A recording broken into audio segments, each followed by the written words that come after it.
Većina ljudi se susrela s ovim fenomenom i po nekoliko puta u životu, a zapravo velika većina nije nikada ni obraćala pažnju na njih, jer svi mi imamo svoja objašnjenja. Objašnjenja koja će nas utješiti i uvjeriti nas da se naš vid samo igra s nama. No što ako vam kažem da se naš vid ne igra s nama? Što su to ljudi sjene i zašto ih uopće vidimo?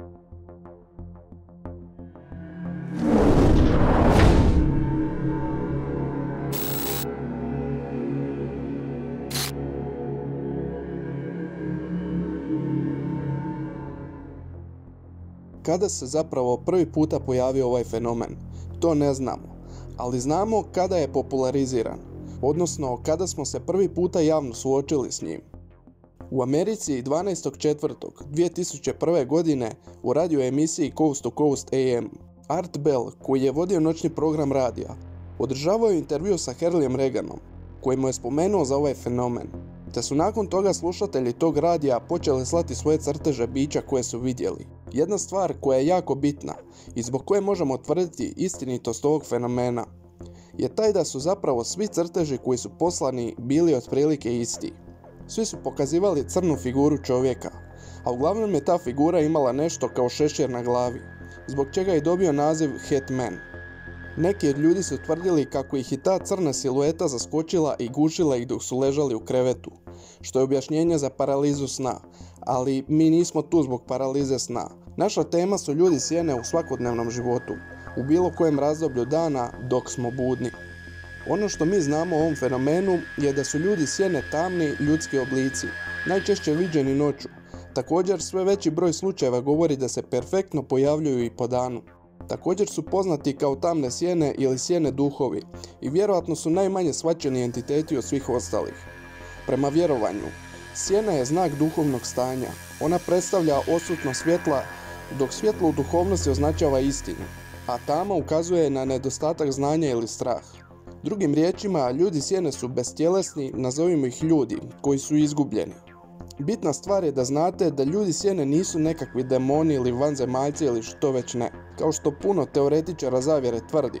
A tvrde zato što je to onda riješen slučaj, jer lakše je reći ljudi sjene su vanzemaljci nego se potruditi i pokušati shvatiti. Ali zato smo mi tu.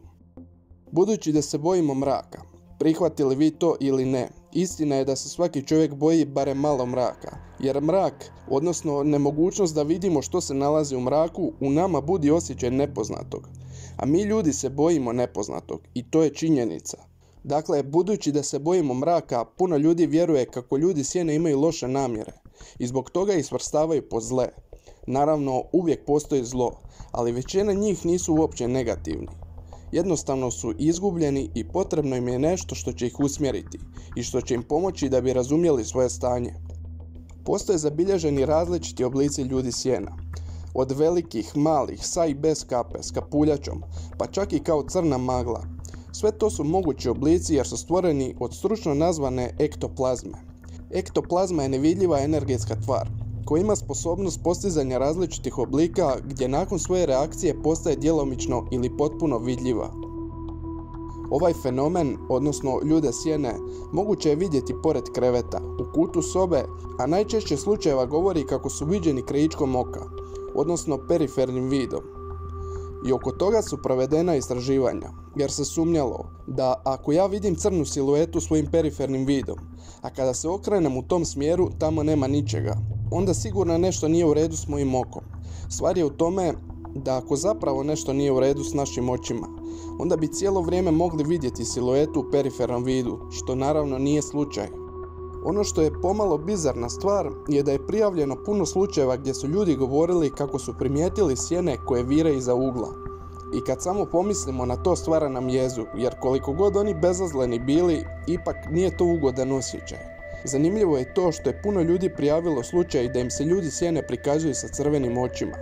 U određenim slučajevima utvrđeno je da ljudi sjene nekada namjerno mijenjaju oblik, kako bi uplašili ljude. Zašto? Nisam siguran. Ali također dalje kaže da čim se stupi u kontakt s njima, crvene oči i sav zao izgled nestane. Kako i zašto se stupa u kontakt ne znam niti želim pokušavati.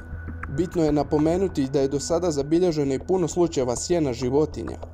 Jedno vjerovanje kaže da se ljudi sjene nalaze u stanju patnje, bojeći se sukoba sa drugima kojima su učinili nepravdu u životu, ili se možda boje ideje kako su osuđeni na vječni pakao, kao kaznu za prošle grijehe. Osobnosti ljudi sjena mogu se razlikovati od dobrih do loših, kao što je slučaj i s ljudima koji su još uvijek fizički prisutni na zemlji. Njihovo mentalno i fizičko stanje neće se promijeniti dok se ne presele na svjetlo. Nakon toga duhovi postanu čisti. Ljudi sjene su prema tome nečisti duhovi, koji su zadržali svoj emocionalni i fizički teret. Oni su jednostavno zarobljeni i ne mogu ići naprijed, dok ne odluče okrenuti se svjetlu.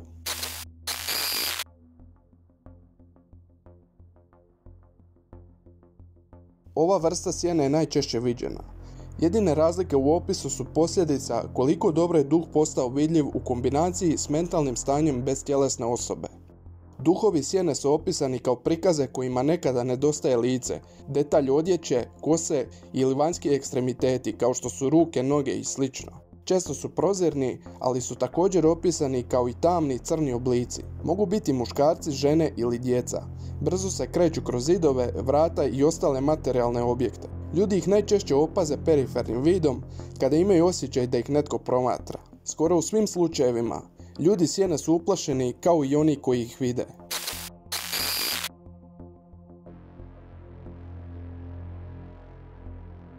Ove vrste prikaza se također često viđaju.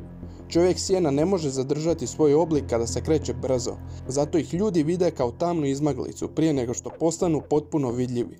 Oni su inteligentni i žele uplašiti ljude, koji ih ne mogu lako identificirati kao ljudski oblik. Ponekad životinje se vide kao ukazanja ili sjene. Uobičajeno je vidjeti sjene manjih životinja kako se kreću blizu zemlje, ali opet sjene životinja su rjeđe viđene od ljudskih sjena. Nadam se da ste uspjeli naučiti nešto novo, nešto što do sada niste znali i da ćete sljedeći put prepoznati ono što vidite. Ako ste do sada osjetili ovaj fenomen na svojoj koži ili želite znati nešto više, slobodno napišite u komentar ili na našoj Facebook stranici. Hvala vam na pažnji i vidimo se uskoro.